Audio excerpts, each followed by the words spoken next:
Friends, मेरे channel easy way of learning में आपका स्वागत है। आज हम पढ़ेंगे वर्कशीट नंबर 49 हमारी भूगोल की। तो हमारे भारतीय थार मरुस्थल यानी कि हमारे पास इस बार थार मरुस्थल के ऊपर आया है। तो देखते हैं।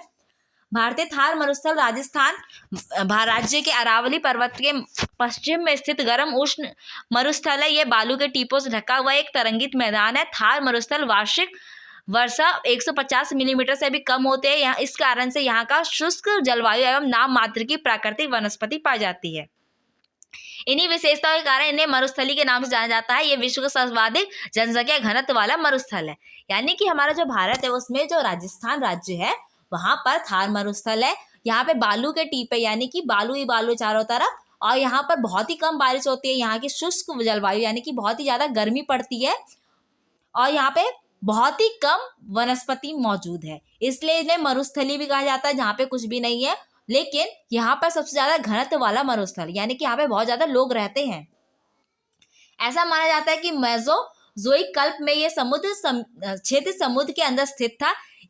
इस अनुमान की पुष्टि जैसलमेर के पास ब्रह्मासर में मिले समुद्री अवसादों और आकल वुड फॉसिल पार्क से प्राप्त हुए प्रमाणों से होती है। वुड फॉसिल की आयु लगभग 180 मिलियन वर्ष आकी गई है। हालांकि मरुस्थल की चट्टानी संरचना भारत के प्रायद्वीप पठार का ही विस्तार है।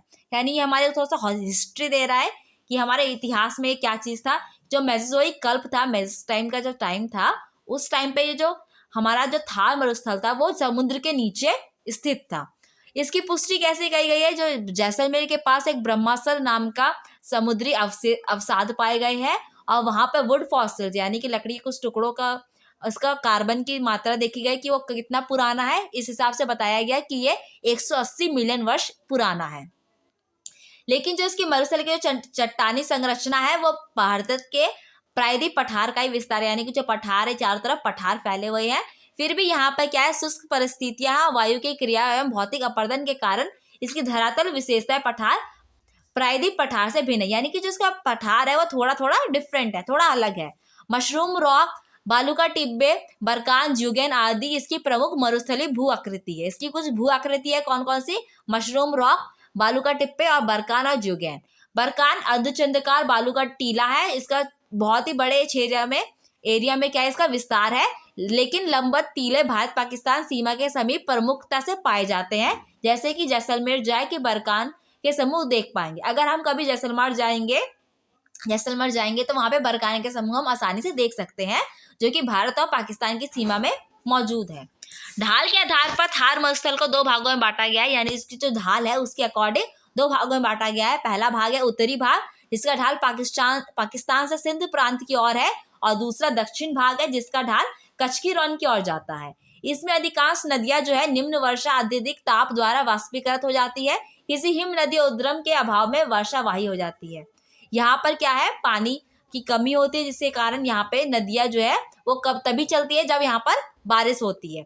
क्योंकि यहाँ पे बहुत कम बारिश होती है और बहुत ज्यादा क्या होता है, वाष्पीकरण, गर्मी ज्यादा है तो सारा पानी उड़ जाता है अपने आप। तो इसमें जो नदियां है सिर्फ जो वर्षा का मौसम आएगा, जब बारिश का मौसम आएगा, तभी इसमें पानी मिल सकता है। यहाँ की अधिकांश नदियां अंत अप्रवाह प्रणाली का उदाहरण है, क्योंकि यहाँ की अधिकांश नदियां कुछ थोड़ी दूर जाके प्रवाहित होने के बाद किसी झील या पलाय में मिल जाती है। क्योंकि यहाँ पर दूर दूर तक नदियां नहीं आगे जा सकती है, क्योंकि बहुत गर्मी और पानी सूखते जाता है। तो ये क्या होती है, थोड़ी दूर प्रवाहित होने के बाद ये किसी झील या पलाय में मिल जाती है। झील में क्या होता है, जब पूरा एरिया कवर कर रखा और बीच में थोड़ा सा पानी जमा हो जाता है। या फिर पलाया क्या होता है, पलाया हम अभी जानते हैं, सागर तक ये नहीं पहुंच पाती है, सागर तक नहीं पहुंच पाती है, झीलें पलाया में ही तक रुक जाती है। पलाया मरुस्थल भाग का स्थित लवणीय झीलें होती है। पलाया क्या है, लवणीय झील है, यानी कि जहाँ पे नमक वाली झील है जिससे नमक प्राप्त किया जाता है। इस क्षेत्र की सबसे प्रमुख नदी जो है लूनी है, जो कि मरुस्थल की दक्षिणी भाग में प्रवाहित होती है। यानी दक्षिणी भाग में एक लूनी नाम की नदी है। उच्च ताप से अत्यधिक वाष्पीकरण और निम्न वर्षा जैसी स्थितियों इस क्षेत्र की जल प्रभाव वाला क्षेत्र बनाती है। इसमें क्या होता है कि यहाँ पर बहुत ज्यादा वाष्पीकरण होता है और बहुत कम बारिश होती है। इसकी वजह से इसमें यहाँ पे जल का हमेशा अभाव रहता है। चलिए क्वेश्चन करते हैं। थार मरुस्थल की अधिकांश नदियां वर्षावाही क्यों होती है? तो इसका आंसर है, थार मरुस्थल की अधिकांश नदियां निम्न वर्षा अत्यधिक ताप एवं द्वारा वाष्पीकृत हो जाती है, इसलिए ये वर्षावाही है। यानी जब बारिश होगी तभी ये चलेगी। दूसरा है पलाया से आप क्या समझते हैं? तो पलाया से क्या समझते हैं हम? पलाया मरुस्थलीय भाग में स्थित लवणीय झीलें होती है जिससे हमें नमक प्राप्त किया जाता है। आगे क्वेश्चन देखते हैं। विश्व में सर्वाधिक जनसंख्या घनत्व वाले मरुस्थल की कोई दो जलवायु विशेषता बताइए। इसकी जलवायु की विशेषता बतानी है।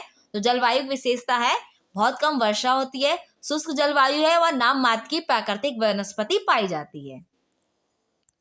चलिए आगे क्वेश्चन कहते हैं। चौथा क्वेश्चन है थार मरुस्थल की प्रमुख भू आकृतियों के नाम बताइए। तो इसके भू आकृति के नाम क्या है प्रमुख?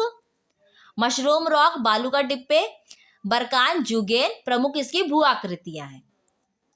पांचवा क्वेश्चन है कि थार मरुस्थल भारत के किस राज्य में स्थित है। तो ये आसानी से आप बता सकते हैं कि यहाँ पर है ये राजस्थान में। कौन सा राज्य है इसका? राजस्थान। छठा क्वेश्चन है ढाल के आधार पर थार मरुस्थल को कितने भागों में बांटा गया है, उनके नाम लिखिए। तो कितने भागों में बांटा गया है इसे दो भागों में बांटा गया है।